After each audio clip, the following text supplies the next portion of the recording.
देखो जो भ्रूण होगा, जो निलंबक क्या करेगा, उसको भोजन देने का काम करेगा। और भ्रूण की जो ध्रुवता होगी वो दो तरीके की होगी, यानी कि बाहर की तरफ है या अंदर की तरफ है। बाहर की तरफ होगा तो उसे क्या बोलेंगे, बहिर्मुखी, और अंदर होगा तो अंतर्मुखी, है।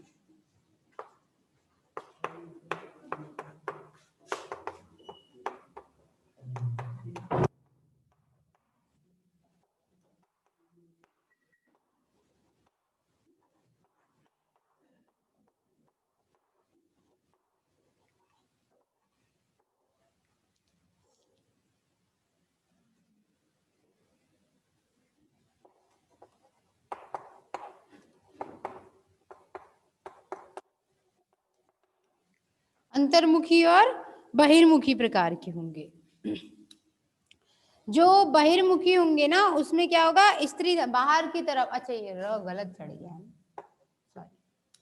बहिर्मुखी जो होगा वो किसके अंदर होगा, यानी कि ग्रीवा की ओर पाया जाएगा। साइलोटम में ऐसा होता है और इक्विसीटम में ऐसा होता है। इक्विसीटम यानी बहिर्मुखी का मतलब क्या हो जाएगा, जो शीर्ष की तरफ हो जाएगा, उसमें मुख्य जो स्थिति है उसकी।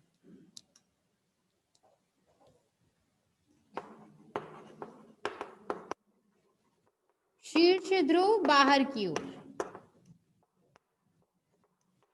यानी कि जो ग्रीवा नाल कोशिकाएं थी उस तरफ था।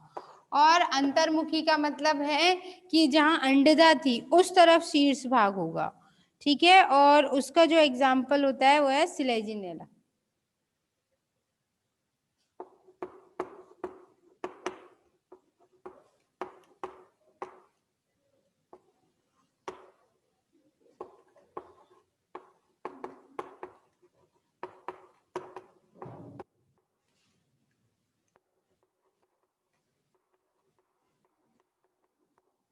अंदर की ओर पाया जाए।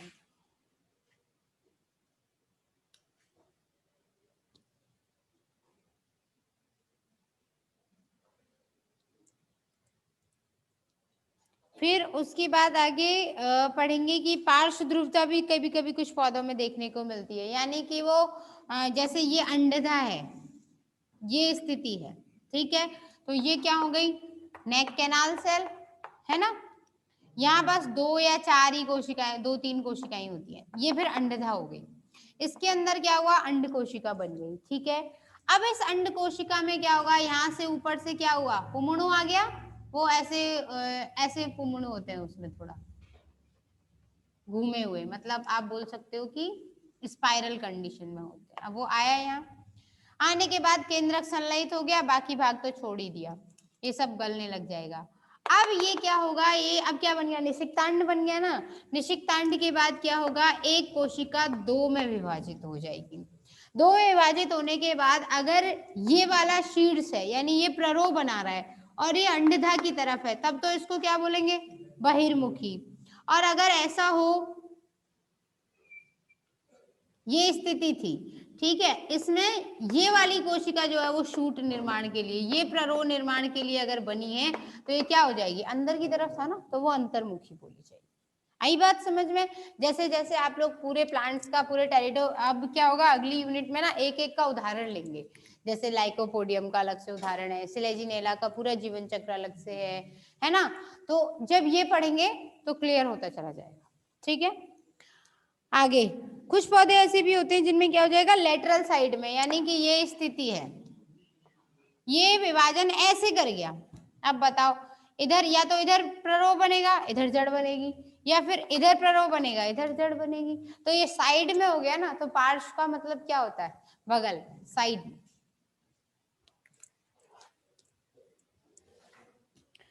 अब इसके बाद क्या होगा, टेरिडोफाइट्स के बाद क्या आ जाएगा, फिर अब ये जो स्पोर है वो विकसित हो गया, पूरा बीजाणु वो भ्रूण बन गया।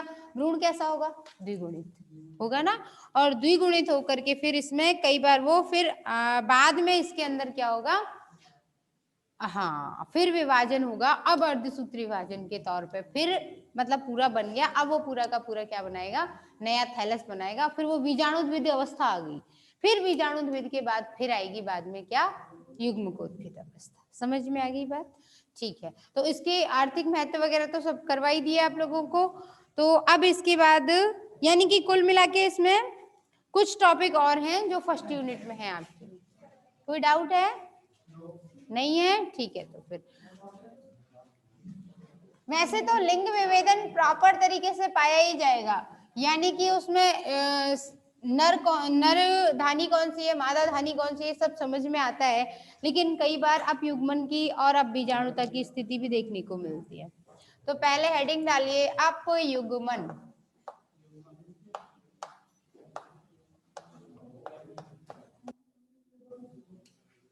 अपयुग्मन का मतलब होता है एपोगेमी।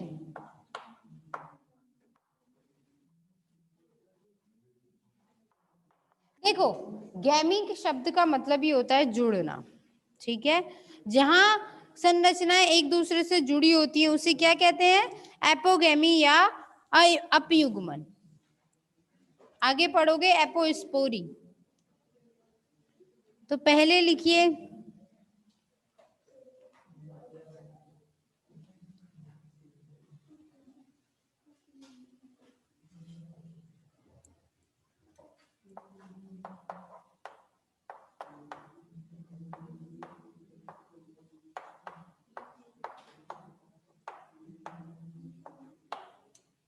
एपो मतलब नहीं होता, युग्मन मतलब युग्मकों का जुड़ना।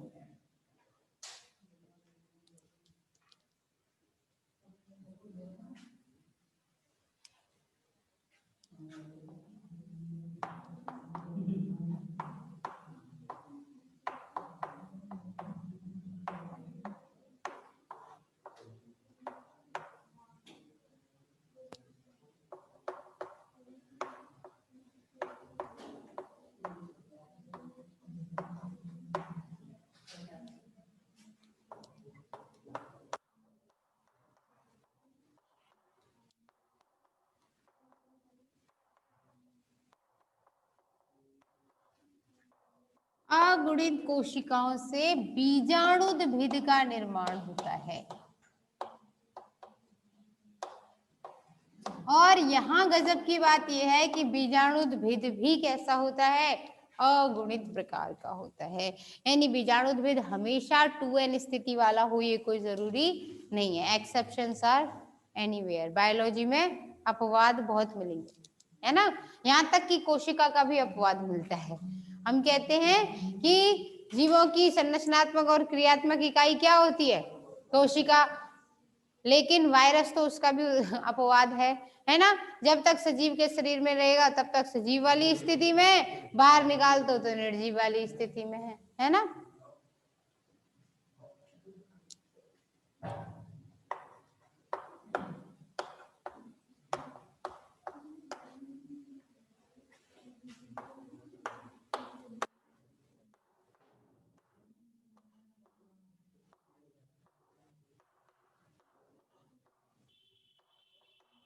अपयुग्मन कहलाता है।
क्या बोलते हैं उसे? अनिषेक बीजता, है ना। या इसके अलावा क्या हो जाए, इसमें क्या हो जाएगा, सॉरी, अनिषेक फलन। अनिषेक फलन क्या बोलते हैं? अनिषेक फलन को पार्थेनोकार्पी है, नहीं, पार्थेनोकार्पी कहते हैं।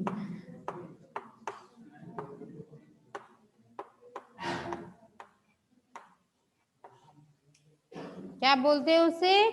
पार्थेनोकार्पी या पार्थेनोजेनेसिस लिख लो।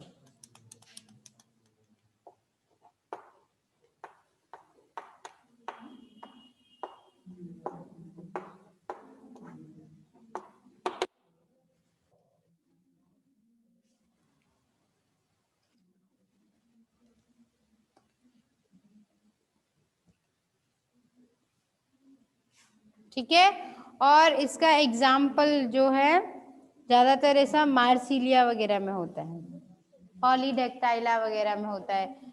सबसे ज्यादा इसका जो एग्जाम्पल देखा गया है वो किसमें? मार्सिलिया में रिपोर्ट किया गया है।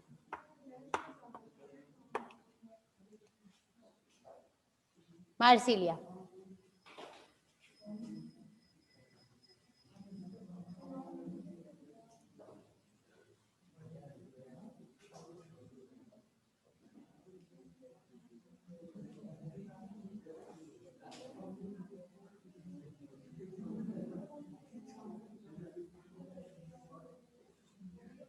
ठीक है, उसके बाद आगे लिखिए, ये तो हो गया ना, मिटा दूं ना इसको।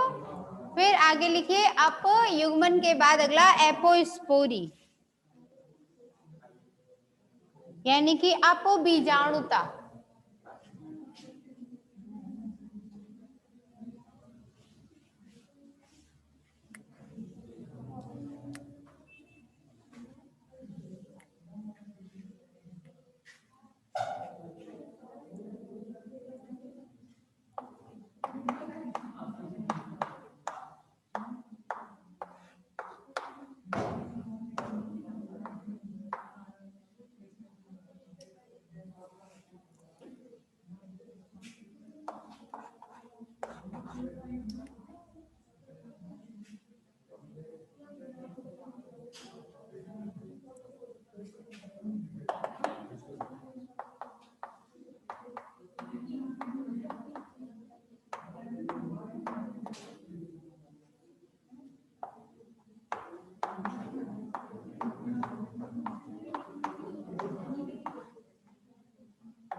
बीजाणुद्भिद की अगुणित कोशिकाओं से जब युग्मकोद्भिद बने तो उसे क्या बोल देंगे?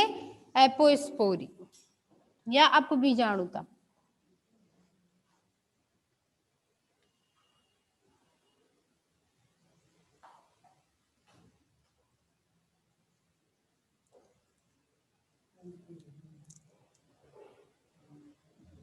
ज्यादातर ये टेरिडियम वगैरह में देखने को मिलता है।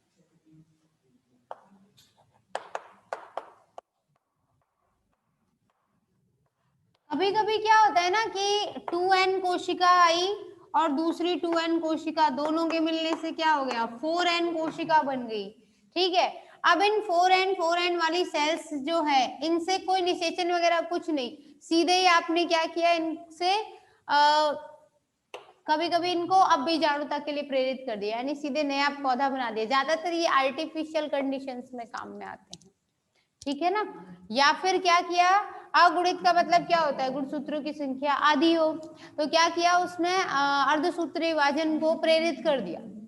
ठीक है, या तो वो पहले से हो, हालांकि ये नेचर में मिलता है, लेकिन कई बार इससे मॉडिफिकेशंस में काम में लिया जाता है इस मेथड को। ठीक है, तो उसके बाद ये यूनिट जो है वो आपकी खत्म हो गई। ठीक है, और एक बात और, ऐसे लिख लो जिसको दिक्कत हो, यहां लिखना युग्मकोद्भिद। हाँ वो तो करवाऊंगी मैं, स्टीलर सिस्टम। हाँ, छोड़ना थोड़ी है वो, स्टीलर सिस्टम। अच्छा, पहली यूनिट में है वो, थोड़ा सा चेंजेस तो है। मैंने कल देखा था तो यूनिवर्सिटी ने अभी तो ऐसी कोई गाइडलाइन दी है कुछ चेंज करने का।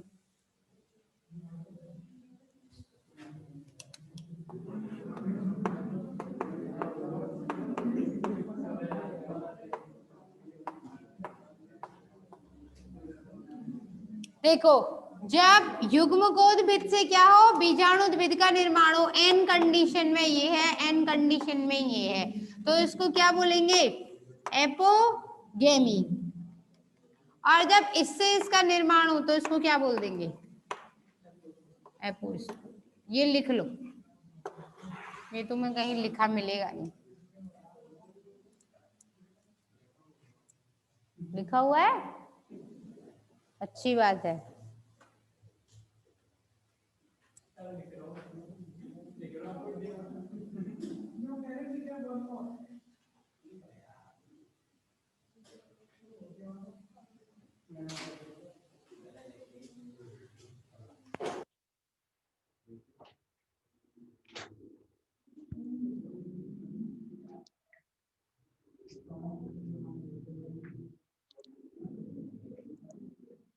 इसके बाद स्टीलर सिस्टम करवाना है और स्टीलर सिस्टम के बाद फिर लाइकोपोडियम वगैरह जो है उनके बारे में बताएंगे। दो तरीके के प्राथमिक रंभ होता है ना, स्टील को अंग्रेजी में स्टील और हिंदी में क्या बोलते हैं, रंभ। रंभ का मतलब क्या होता है, प्राथमिक संवहन ऊतकों का जो समूह है, ठीक है। यानी कि पौधे में कैसे निर्माण होगा ये बता दिया था शायद, है ना, कि ऊतक की बात करें तो पौधों में दो तरीके के ऊतक होते हैं, है ना, विविज्योतक और दूसरा क्या होता है, स्थायी ऊतक। तो विविज्योतक में शीर्ष विविज्योतक ही तो सबसे पहले सबका निर्माण करेगा। तो प्राथमिक विविज्योतक जब पहले पहले क्या क्या बनाएगा, जाइलम और फ्लोएम बनाएगा। फिर अगर ऐधा होती है तो द्वितीयक जाइलम द्वितीयक फ्लोएम की वृद्धि होती है, लेकिन टेरिडोफाइट्स में ये स्थिति देखने को नहीं मिलती, तो वहां द्वितीयक वृद्धि होगी नहीं, कैम्बियम ऐधा है नहीं, तो वहां पर केवल प्राथमिक जाइलम और प्राथमिक फ्लोएम पाए जाएंगे। उनका जो अरेंजमेंट है पूरा वही क्या होता है, रंभ, ठीक है, रंभ तंत्र। देखो जैसे कई बार आपने देखा होगा कि एक तना है, एक तने की बेसिक स्ट्रक्चर देखो आप अगर, तो बाहर क्या होती है उसमें, एपिडर्मिस, एपिडर्मिस के बाद अंदर इसमें क्या हो जाएगा, जाइलम फ्लोएम की स्थिति हो गई। अब ये डिपेंड करता है एक बीजपत्री है या द्विबीजपत्री है, तो एक बीजपत्री में क्या मिलेंगे, बिखरे हुए मिलेंगे ज्यादातर, और द्विबीजपत्री में क्या होगा, अरेंज कंडीशन में मिलेंगे। यहाँ से यहाँ तक स्क्लेरेन्काइमा, कोलेन्काइमा यानी मृदु तक, स्थूल कोणों तक, दृढ़ों तक किसी भी तरीके की कोशिकाएं हो सकती है, उसे क्या बोलेंगे हम, वल्लकुट, है ना, कॉर्टेक्स। यहाँ जाइलम और फ्लोएम की स्थिति है, बीच में जो भरा हुआ भाग रह जाता है उसे क्या बोलते हैं, पित्त, पित्त या मज्जा। तो ये जो स्थिति है ना, कि प्राथमिक जाइलम फ्लोएम और मज्जा, ये जो सिस्टम है ये पूरा क्या बोला जाता है, रंभ। आगे बात समझ में। अब उस रंभ की स्थिति होती है, दो तरीके का रंभ तंत्र मुख्य रूप से टेरिडोफाइट्स में देखने को मिलता है, एक ठोस और दूसरा नाल तंत्र बोलते हैं, ठीक है।